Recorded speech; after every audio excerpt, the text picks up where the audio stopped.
contou uma parábola para líderes religiosos, judeus, sacerdotes, fariseus. É a parábola dos lavradores. Vamos entender essa parábola que está em Mateus 21, do 33 ao 45. Eu vou ler aqui na versão NVI. Jesus diz assim: ouçam outra parábola. Havia um proprietário de terras que plantou uma vinha, colocou uma cerca ao redor dela, cavou um tanque para prensar as uvas e construiu uma torre. Depois, arrendou a vinha a alguns lavradores e foi fazer uma viagem. Aproximando-se da época da colheita, enviou seus servos aos lavradores para receber os frutos que lhe pertenciam. Os lavradores agarraram seus servos, a um espancaram, a outro mataram e apedrejaram o terceiro. Então enviou-lhes outros servos em maior número, e os lavradores os trataram da mesma forma. Por último, enviou-lhes seu filho, dizendo: a meu filho respeitarão. Mas quando os lavradores viram o filho, disseram uns aos outros: este é o herdeiro, venham, vamos matá-lo e tomar sua herança.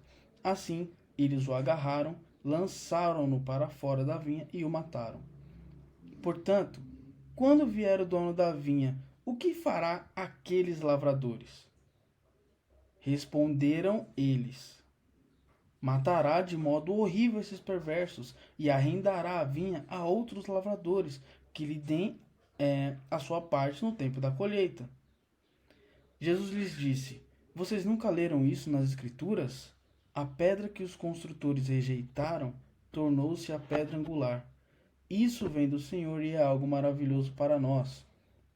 Portanto, eu lhes digo que o reino de Deus será tirado de vocês e será dado a um povo que dê os frutos do reino.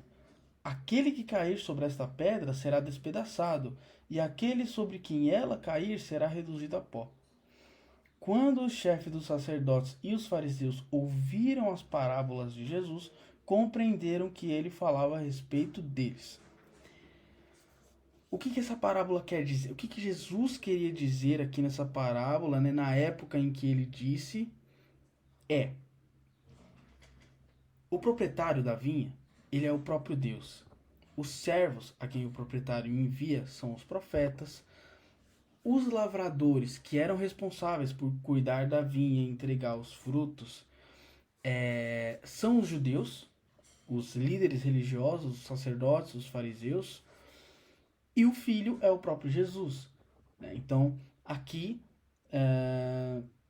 o que Jesus está querendo dizer é: olha, Deus deu para vocês a responsabilidade, né?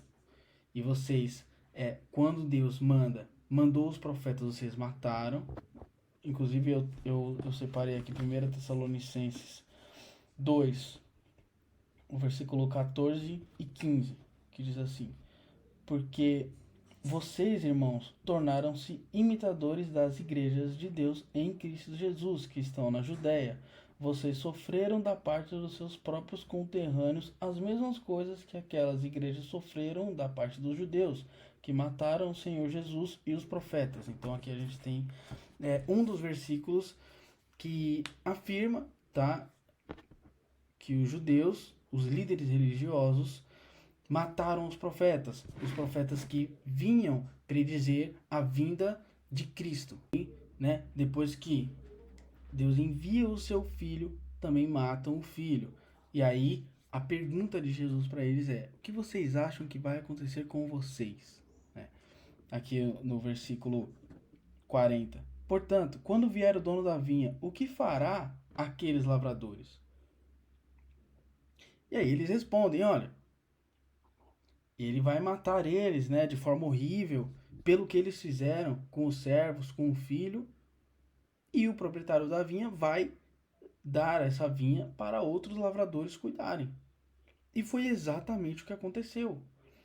Deus tirou o reino de Deus dos judeus, né? Aqui, o versículo 43, Jesus diz: portanto, eu lhes digo que o reino de Deus será tirado de vocês e será dado a um povo que dê os frutos do reino.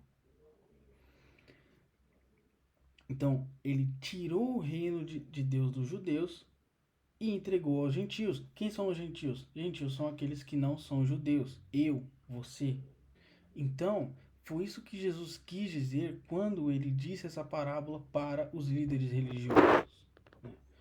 Agora, qual que é a aplicação dessa mensagem para a atualidade? O que a gente pode extrair de lição para os dias de hoje?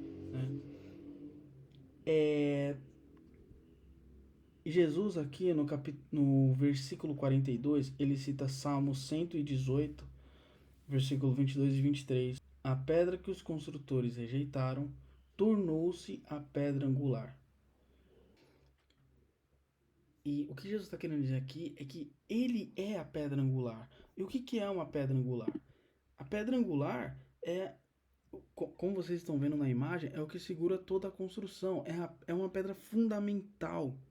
Sem ela, nada fica de pé. Sem ela, nada fica de pé. E Jesus está falando aqui sobre um povo que o rejeita, que rejeitou a pedra angular.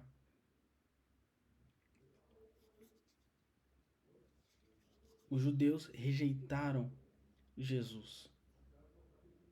E a pedra que os construtores rejeitaram tornou-se a pedra angular, a pedra mais importante, a que foi rejeitada pelos construtores, ou seja, pelos especialistas.